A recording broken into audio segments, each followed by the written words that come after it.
সময় ফেসবুক থেকে ইনকামের জন্য কিন্তু স্টোরি, ফটো, টেক্সট এটা অনেক বেশি হচ্ছে আপনার গুরুত্বপূর্ণ, ঠিক আছে? অ্যান্ড বলতে পারেন যে এটা অনেক অনেক ইম্পর্ট্যান্ট। কেননা এখান থেকে যে ইনকামটা আপনাকে দিতেছে সেটা আপনার ভিডিও থেকেও বর্তমানে দিতেছে না, একদম সত্যি কথা। তো চলুন বেশি কথা না বলে আমরা আমাদের ভিডিওটা শুরু করি। অ্যান্ড হচ্ছে আপনাদেরকে প্রুফ সহকারে দেখিয়ে দেবো যে আমি আমার ফটো থেকে কত ইনকাম করলাম, যার জন্য আপনাদেরকে এই কথা বলতেছি। তবে একটা কথা আমি বলতে পারি যে অন্তত পক্ষে ভিডিওর তুলনায় ফটোর ইনকাম এখন অনেক ভালো আছে। তো চলুন বেশি কথা না বলে আমরা আমাদের ভিডিওটা শুরু করি। তো হ্যালো এভরিওয়ান, আসসালামু আলাইকুম। কেমন আছেন আপনারা সবাই? আশা করি আপনারা সবাই ভালো আছেন, আল্লাহর রহমতে আমিও ভালো আছি।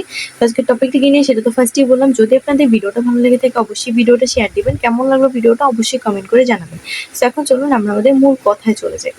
দেখেন, আপনারা যারা হচ্ছে ফেসবুক পেজে লং ভিডিও আপলোড দেন, শর্ট ভিডিও আপলোড দেন, মানে রিলস থেকে আর্নিং এর ইচ্ছা আপনাদের, দেখেন আমাদের আগে হচ্ছে রিলস থেকে অনেক পরিমাণে আর্নিং দিত, যার জন্য আমরা কিন্তু অনেক বেশি রিলস আপলোড দিতাম, ঠিক আছে?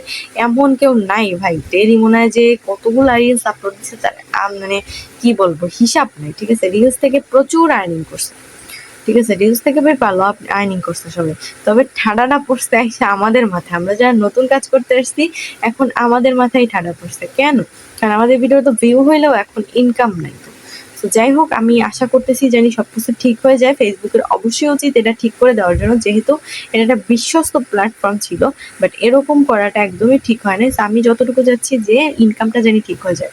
এখন বলি, বর্তমানে ফেসবুক থেকে আর্নিং এর জন্য আসলে সত্যি কথা বলতে আপনার ফটো টেক্সটই হচ্ছে সব থেকে ভালো উপায়। কেননা আর হ্যাঁ, একটা কথা বলি, ফটো টেক্সট স্টোরির মধ্যে ফটো এবং স্টোরি ইনকাম চালু আছে, বাট এই টেক্সট থেকে কিন্তু কোনো ইনকাম হবে না। কেননা এই টেক্সটটা কিন্তু আপলোড দিতে মানা করা হয়েছে। ফেসবুক কিন্তু নিজে বলে দিচ্ছে, আমি আপনাদেরকে নেক্সট ভিডিওতে এটা জানাই দিব, ঠিক আছে? অবশ্যই নেক্সট ভিডিও দেখবেন, ওইটা জানতে পারবেন যে আসলে কাহিনী কি।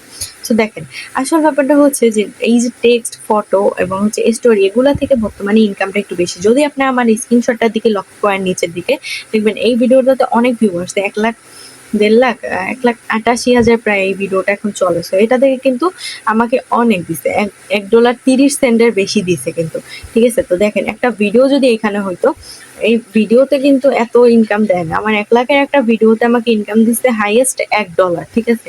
বাট এইটাতে কিন্তু আমাকে অনেক ইনকাম দিচ্ছে, যেটা আমার ভিডিওর তুলনায় অনেক বেশি, তাই না? বর্তমান সময় হয়তো বা আগে ভিডিওর ইনকাম বেশি ছিল, বাট বর্তমানে কিন্তু ফটো টেক্সটের ইনকামটা একটু বেশি। আপনার স্ক্রিনশটটার দিকে লক্ষ্য করলেই দেখতে পারবেন। আপনাদেরও যদি এমন হয় তাহলে দেখবেন যে আপনাদেরও কিন্তু এভাবেই আপনার ইনকাম হবে। সো অবশ্যই সবাই ফটো টেক্সট আপলোড করবেন। টেক্সট আপলোড করা যাবে না, টেক্সট কেউ আপলোড করেন না, বাট ফটো অ্যান্ড হচ্ছে স্টোরি দিবেন, স্টোরি থেকেও আর্নিং আসে। সো অবশ্যই ফটো, স্টোরি এইগুলো আপলোড করবেন। টেক্সট দেওয়াটা এখন মানা আছে, বাট আমি জানি না ফেসবুক আবার এটা কেন করলো। মানে ফেসবুকের যে কি হয় ভাই আমি নিজেও জানি না। তো যাই হোক, আজকে ভিডিওটা ছিল এই পর্যন্তই। যদি আপনাদের ভিডিওটা ভালো লেগে থাকে অবশ্যই ভিডিওটা শেয়ার দিবেন, কেমন লাগলো ভিডিওটা অবশ্যই কমেন্ট করে জানাবেন। ধন্যবাদ সবাইকে আজকে ভিডিওটা দেখার জন্য। আল্লাহ হাফেজ, আসসালামু আলাইকুম।